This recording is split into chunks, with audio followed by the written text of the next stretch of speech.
Well, good morning, Park Hill. It is a real gift to be with you this morning. I'm really grateful to Terry for the invitation for us to be with you, and I really am looking at this morning as a conversation with you and an opportunity to answer questions and to center ourselves, ground ourselves, and most ultimately to know that we are with you.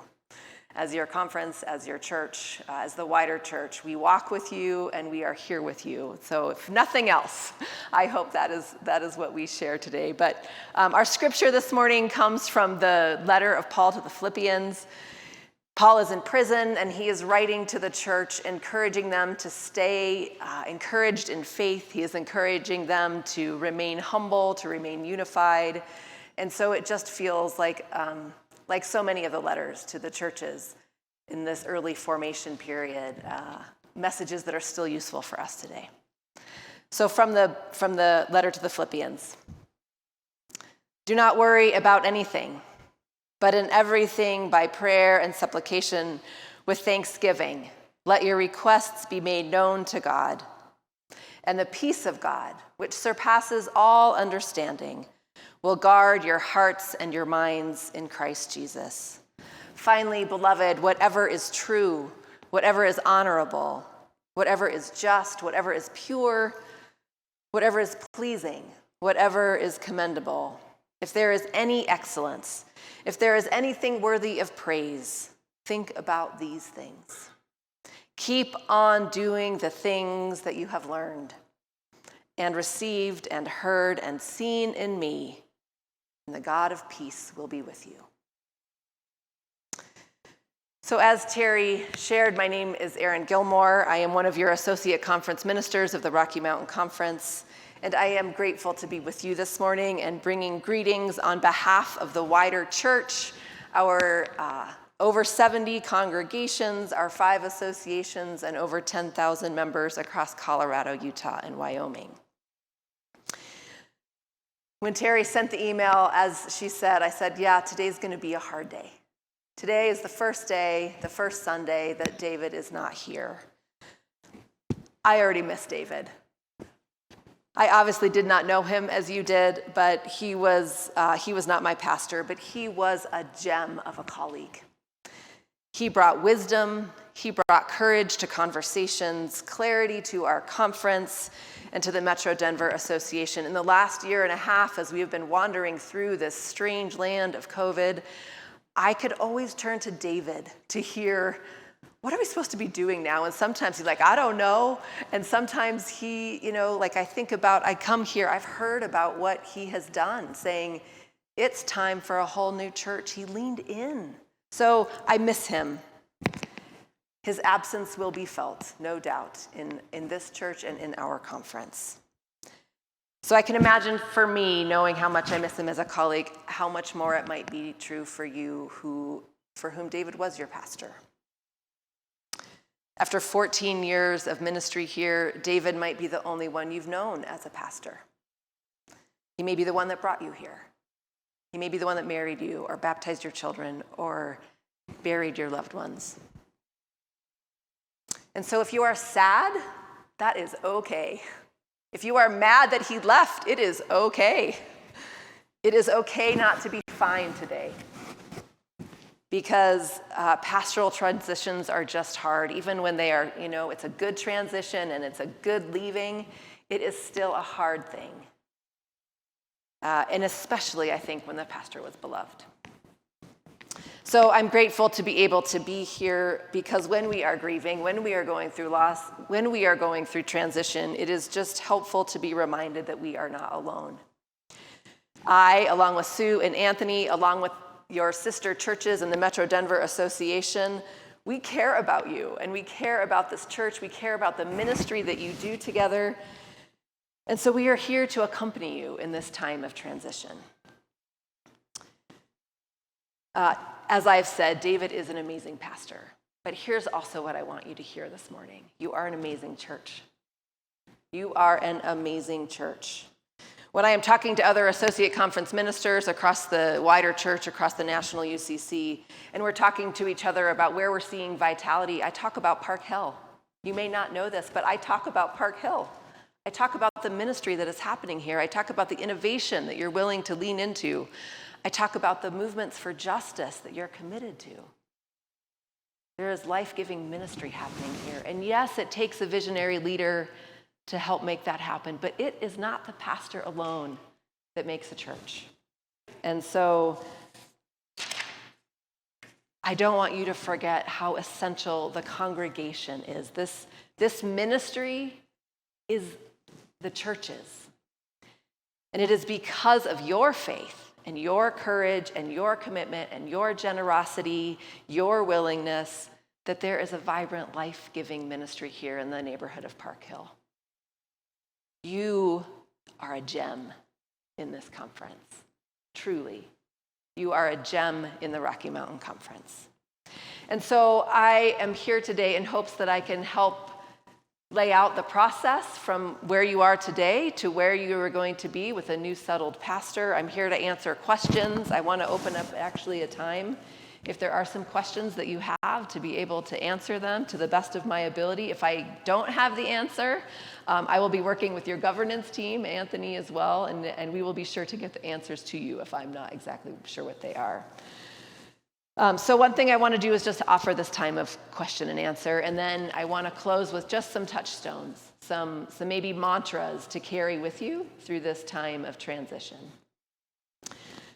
So just to give you a little bit of an overview from today and to the next settled pastor, I'm going to give you a brief overview of that process and then open this up. So just after worship today, I'm going to be meeting with the governance team, or the team that has been chosen to call the interim, an intentional interim. So I'm going to be, Anthony and I are going to be meeting with that team. We have names of potential interims, and we're just going to be walking with them through that process. So the first step is really securing an intentional interim. And I say intentional because this is an intentional time. This isn't just a bridge between now and then where you just sort of maintain. This can be a holy, sacred time. So when we say intentional, this interim comes with intention, with some specific goals to work through during a time of interim. So we'll meet with that team. We'll talk about some of these potential candidates. So that's really the first thing, is securing this intentional leadership. And then you will be putting together what's called a local church profile. And from various people that I know, Jenny Witcher, obviously David, Kari, Collins, you all have already been doing a lot of work about who you are and what your vision is and who God is calling you to be. And so you're going to be putting all of that work that you've already been up to into this church profile. There's three main pieces. Who are you now? Who is your neighbor? And who is God calling you to become in this next chapter in your life? And in the specifics of the church profile then, and then who is God calling to minister with us if this is true? Right? So that's there'll be a small team that's pulled together to help guide that writing of the profile. But it's the kind of the core document that will mark who you are now and who you're being called to become. And it will be that document that will help others who are searching know who you are and why they would want to come, and if they're the ones who feel like, oh, that is a church I want to be ministering with.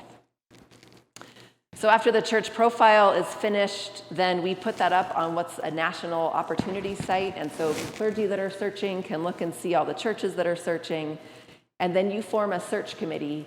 And that search committee will do the work of reading pastoral profiles, using your church profile. They read the pastor profiles and see where there might be a fit based on who you are, what you're committed to, what your vision is. They can look at these pastor profiles and see who's the right fit for us next. And that search committee does that discernment work, and you entrust them with that work. And so the search committee is put together. It's nominated by the congregation, and they do this work. They vet profiles. They have interviews. They meet the candidates, and they bring you back one candidate for the congregation to vote on. And so the whole congregation will have a special congregational meeting, and it will be the whole congregation affirms that candidate. That's the general process. The steps. So I'm going to open it up to questions that you have about that or other things that you might be coming with this morning. It's an open floor.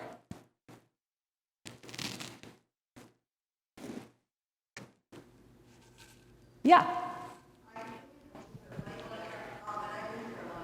Who's Anthony? Who's Anthony? Great question. Anthony is our new associate conference minister. There are two of us. Thank you for that excellent question. Anthony was called in the beginning of June, and he is both, so we are both generalists in the sense that we both work with congregations. He's going to be becoming the primary person for Search and Call, but he is also our key lead on our new anti-racism ministry in the conference. So he was hired specifically to shepherd and guide that process as well. Thank you very much. Yeah. And Leilani has the microphone too, so just raise great. your hand and she'll bring the microphone. And I don't need a microphone. Yeah. Because I already have one, but you said that the interim will come with not an agenda, Yeah. but with things that they want to do. Would you describe those things? Sure. So in an intentional interim, there is a generally 5-pronged task of the interim, and one is just process grief. Let it be here. If we don't process it in community and we don't name it, we don't allow it to be there, we try to bypass it, that hurts the next time, the next pastorate. And so intentionally working through grief is one step. Naming the joys of the last ministry, like what were the real celebrations? Naming what you celebrate, and then also naming what were their pinch points. No ministry is perfect. Where were there some hard things? So just naming joys and hardships or pinch points is the way I like to call them. Focusing on vision and mission. So clarity around why are we here? What is our why? Why are we church? Just recommitting to that vision and that focus. Generally, in an interim period, it's reconnecting to the wider church. So what is our relationship to the United Church of Christ? Park Hill has been a stronghold of the United Church of Christ for a long time, so that isn't as necessary of an intentional time. And then preparing for the next pastor. So those are generally the steps. And I think you'll work with your governance team if there's something else that you want the intentional interim to work on. But looking at history, looking at timeline, looking at who you are and really working on that vision of why. Mm-hmm. Larry.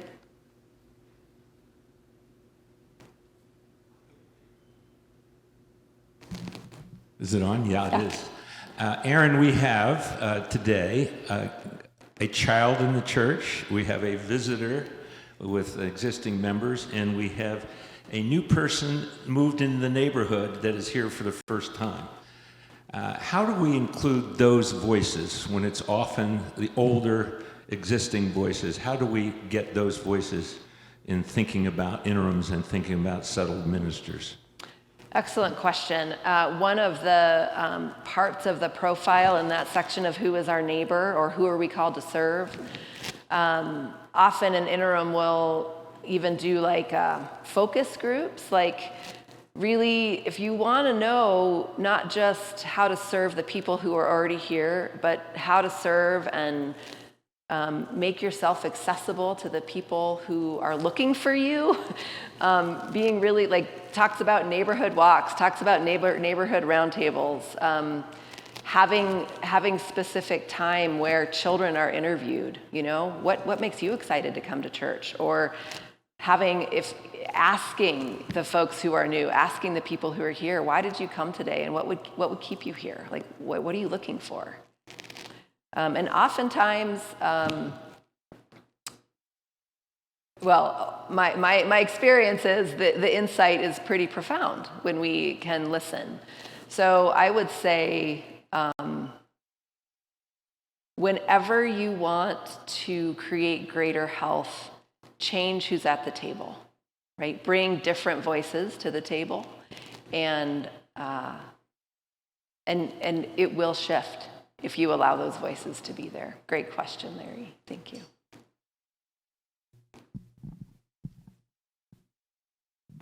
Is there a time frame that's expected for the interim's ministry? So it's pretty varied. I say average interim periods are 18 months. I've seen congregations move faster, and I've seen congregations move slower. I think what the primary gauge for how fast something might move, or where in that, if congregations are motivated to do the work and do it with intention, it can move along, right? It can not be a process that's dragged out. And at the same time, I want to emphasize, do not bypass the work that you need to do so that the next ministry can be successful.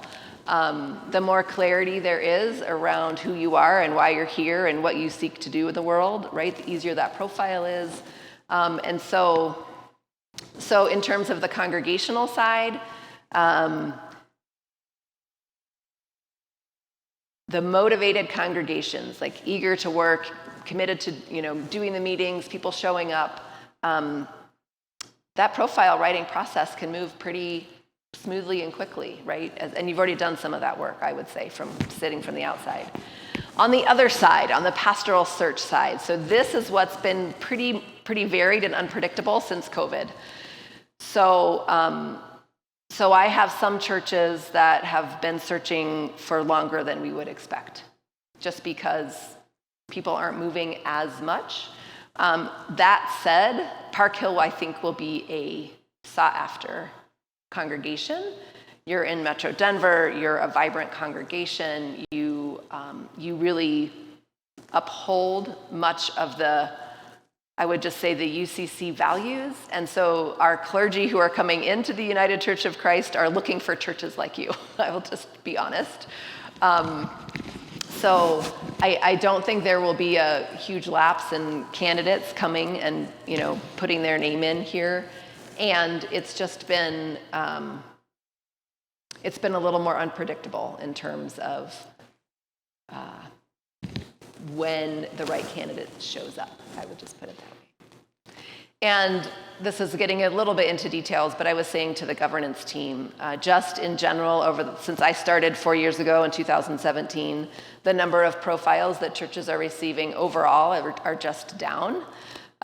We talk about this all the time in terms of the shifting landscape of church, and there are less people in ministry today than there were 20 years ago, right? So the pool is smaller, but I would also say while the pool is smaller, the people going into ministry are absolutely committed to the local church in this time and place. So they're eager to be with congregations in this time of transition. Great questions. Others?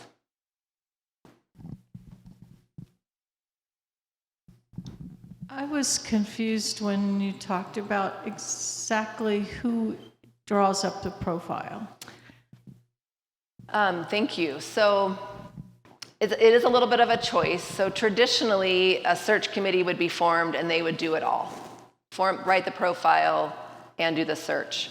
Our national ministerial excellence support and authorization team at the National Church, the MESA team, they're the ones who develop the profile. They're the ones who hold the national database of searching, all of that kinds of thing. They have recommended, especially for churches that have the capacity to do so, that a small profile writing team is created. People who have been involved in visioning, people who have been involved at leadership levels, people who know what's been happening in the congregation, and who will do, as Larry said, reach out and ask different groups of people as they're writing, but people who have generally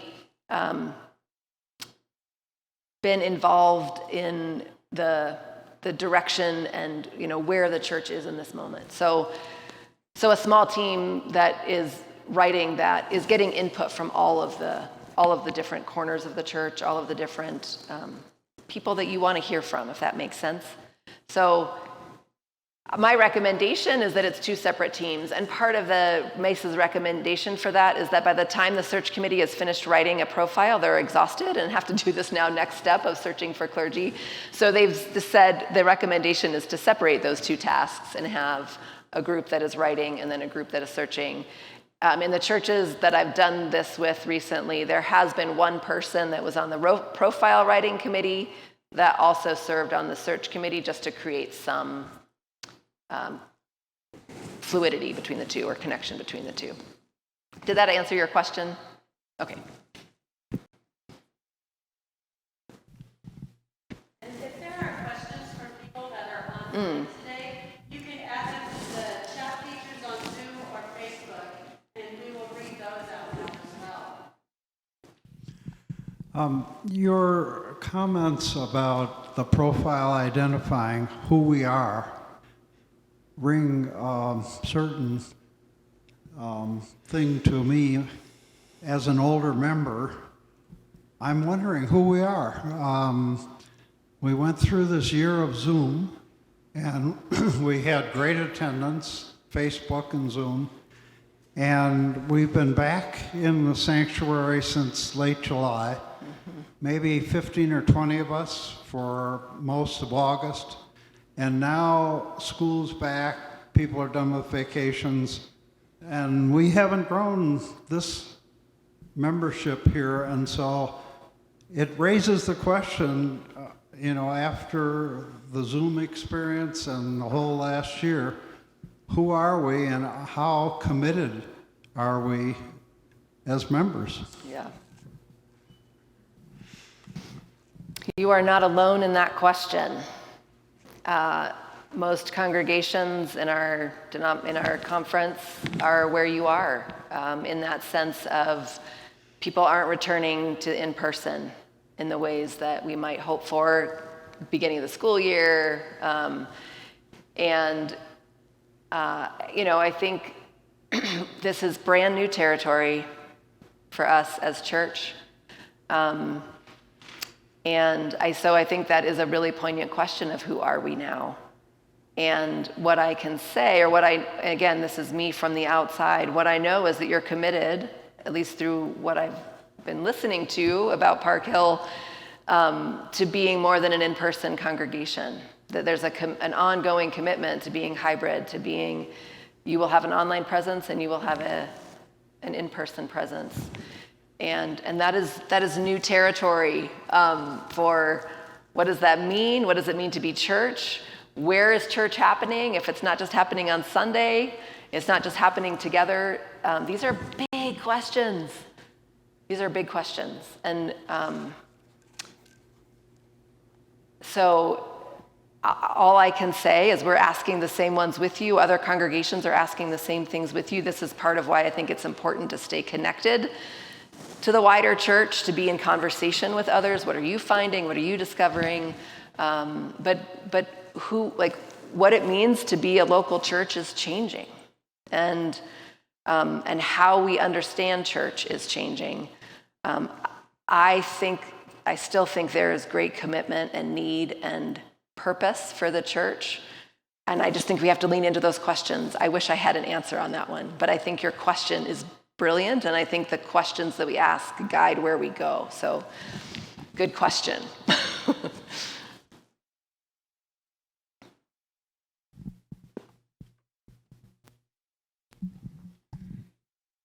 I just had a question. For those who don't come from the UCC background, could you clarify a little bit in terms of intentionality, bridge pastor role, interim role, settled pastor role, because I don't know that everyone Excellent really identifies that. And the second part of my question is, you were speaking about the number of profiles for candidates being down. I'm just wondering, have you in your experience seen diversity among those candidates still in terms of race, gender expression, gender identity, age, those kinds of things? Yeah, excellent questions. Thank you.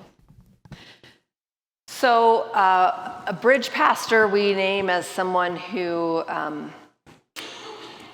it is a bridge. So it's a temporary pastor who is helping maintain between a settled and an interim. So oftentimes we will try to have the interim set up so that they would be where I am today. You'd go from a settled pastor, and the next Sunday you'd have an intentional interim. Again, just given the changing reality, we don't always have a pool of interims at the ready to go like, okay, here's your next assignment. And so sometimes we need bridges until, okay, we have an interim that's available in November. So we need someone from September, August until November to carry that. So that's a bridge. Terry has stepped into that. Many blessings, I know, is deeply, yes, clapping for Terry. And then an intentional interim is there's specific training to become an intentional interim. And an intentional interim is not meant to be, the reason you call an interim isn't necessarily like because you fall in love with that person. The interim is really there to help the process of letting go of the previous pastor, doing the work with the congregation that is necessary so that there's a setup for a next strong, excellent, settled pastorate. So in the United Church of Christ,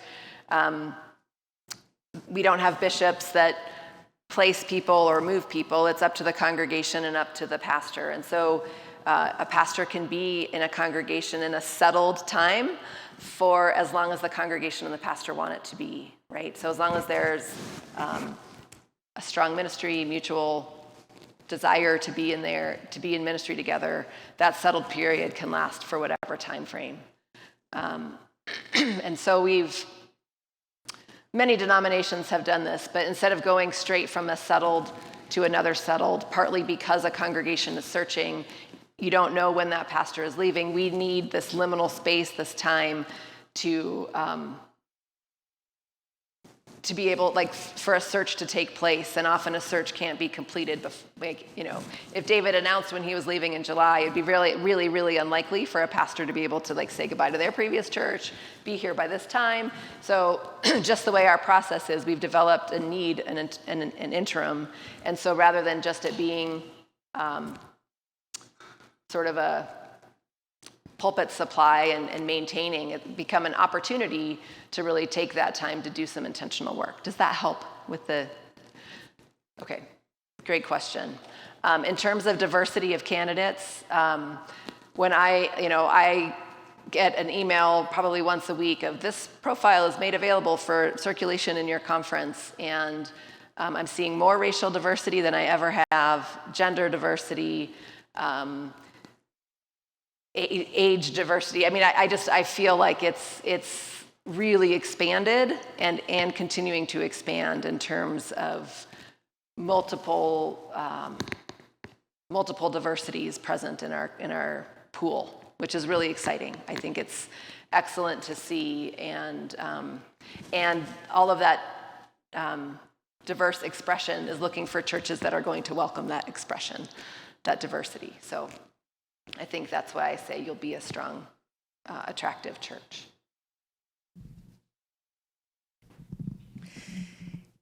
In reading about church transitions lately, I've seen a lot of not information, but a lot of urging for congregations to use not only their own resources and their own brains and their rational process and stuff like that, but also their hearts and their spirits. And I wondered if you would talk, and people use the term discernment a lot to describe the process of bringing that part of yourself as an individual and as a congregation to the process. So I wondered if you'd talk a little bit about that, please. Yeah, thanks, Pam. Discernment is like the buzzword, and there's a good reason for it. I mean, I see it in all of the materials from Mesa. I see it in books about transition. To me, the essence of discernment is not what's my will, but what's the collective will and what's God's will, and how do we access that? So not just what do I want, but what is needed, trying to discern what is needed. What does God want to do here? And so discernment to me is a way of quieting maybe our ego voice or the I want and I need, and sinking deeper into what I love thinking about is what does God need? But that's a collective listening. That's a collective opening up to being willing to be surprised, an openness to listening for, I don't know, it's like it's like the thing beneath the thing. I don't know how else to describe that, but it's sinking down and listening to what is in the deeper water. How do we access some of that? And that is slowing down. That is being quiet in the quick and the rush and the urgency. Discernment for me is just helping us slow down and listen with deep intent. Yes, Pam. Thank you. How have you seen churches do that as a congregation? Together. I mean, Yeah. you do it yourself, but how do you do it as a congregation? So like in that, I've seen it like I know interims who, this is how they lead the whole profile writing process. So you might have, like she would have 4 congregational gatherings, and the first one would just be, what is discernment? And practice that together. Like, how do we listen? What is discernment? And then the second meeting would be that what I was talking about with history, like the joys, like what was joyful memory and what was maybe a painful memory, and using discernment as a way of entering into that process. So collectively, that might look like sit at a table and talk about those joys and concerns, or talk about that, what's been a pinch point. And every once in a while, she would ring a bell and say, okay, for a minute, you've been in a conversation. Now just pause, let that settle down. What now feels important to speak? So it's just taking some intentional time to stop and listen. You can do that individually, and you can do that collectively as a body. I would see her do that at the beginning of worship services. Being intentional with having some silence together. So there's all kinds of ways to do discernment. One of the books that I would say is outlining this is Susan Beaumont's How to Lead When You Don't Know Where You're Going. Maybe one of the ones you're reading. But she outlines a group discernment process in there. Yeah. I know we could probably be here forever. Maybe 1 or 2 more questions. Does that feel good, Terry, time-wise? I think that was great. Okay. Not a question, but a comment. We would be remiss as a congregation if we didn't recognize how fortunate we are to have Sue Art and Erin Gilmore at the Rocky Mountain Conference. I've served on several committees. The challenges in the last few years with various churches going through some challenges, La Foret in financial difficulty. Erin, thank you so much for all you're doing. Thank you, Larry.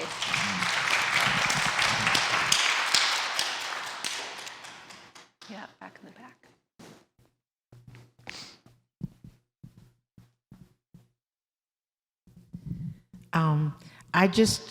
I have been in churches that have had the search process, and I just wanted to say, my memory is that they try and get at the very beginning, have like a survey, an actual survey, and I want to encourage everyone, to do that, so everybody's heard. But I also have a question about, what about people that aren't official members of the church, or people that have just visited, or our online contingent, and how do we get them involved or whatever? Yeah, so I definitely encourage, there's kinds of surveys, and all of that is in the profile itself, of encouraging ways to carry out the congregational survey. There's a welcoming inventory that the United Church of Christ has put together that encourages you to look at, like, how we say we're welcoming, how welcoming are we, our physical space? What are the pictures on the wall? How do we really recognize if this is a place that is welcoming? So that's a really great tool during this interim time. And again, I think it just takes intention to ask the online community, find ways to ask the people who are connecting digitally, reaching out to visitors and just asking, are you willing to sit down with us and share with us why you came here, what you're looking for? We care, we want to know, we want to know what brought you here, and and what you're looking for in a church. I think that's really important input to add into the who are we now. And there's a lot of, like, membership is becoming sort of this fluid thing. I know people who've been part of churches for 20 years and never join officially, but they're an essential part of the congregation. You talk to them too. You seek the feedback of the people that are connected, whether they've been here 10 years or 10 minutes, right? People are showing up and there's a reason why, so ask. That's the best way I could say, is just be intentional with the ask. Don't assume they're going to answer. Like, if you send out a survey, if you have feedback, please, like, no, I think you need a personal ask. I think you need to pick up the phone call or the text or the email and really reach out specifically to people that you want to hear from.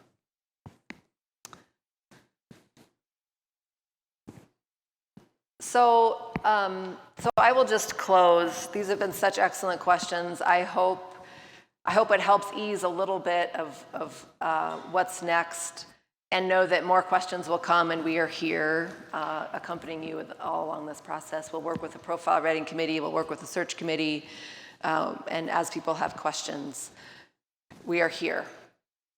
I chose this text from Philippians, as I said, because I think it offers us a simple yet essential invitation when we find ourselves in a time that can be anxiety producing, and transitions can be anxiety producing. And so I hear initially in this text, he says, do not worry about anything. I don't really think he's saying just don't worry. I think what I hear in this is put those worries in the context of your relationship with God. And that this is an invitation to make ourselves open to where God will lead, like when we are vulnerable, when we feel anxious, opening ourselves to God, naming what is true, naming how we feel, and trusting that God is leading us in this process. This is a sacred, holy time, and an intentional interim is not something to rush through or bypass. To me, I hear in that opening line of this text, open yourself to this process. Open yourself to discernment. Open yourself to where God might show up in this. Don't put God on the sidelines. Like, God is at the center of this. God needs to be at the very heart of your work together. Keep God at the center, and you will have peace. That's my first touchstone. Don't rush. Trust that God is in this with you.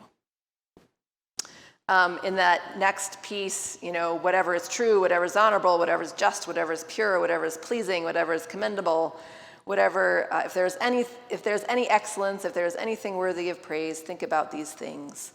What I hear in this is just tending to one another. Tend to your relationships. This is a time for you to lean into one another, care for one another. We are in an anxious world, and now you are in an anxious moment potentially in your church. Give each other a lot of grace. There's going to be anxiety. There's going to be frustration. Assume the best of one another. Extend grace to one another. Honor one another. Hold one another. It just feels one of these moments where tend gently, lovingly, caringly with one another. And then finally, so that's my second touchstone, is just turn to one another, lean on one another, care for one another. Like, just tend to the relationships that are here. And then in this last line of scripture, Paul says, keep on doing the things that you have learned and received and heard and seen in me, and the God of peace will be with you. When we feel anxious or worried, just go back to what it is to be church. What do we know how to do? What have we heard? What have we learned? What have we received? You matter.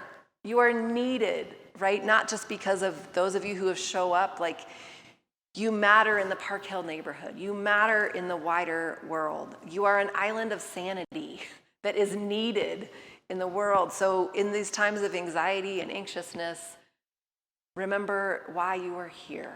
Remember that you are needed in the world. You have a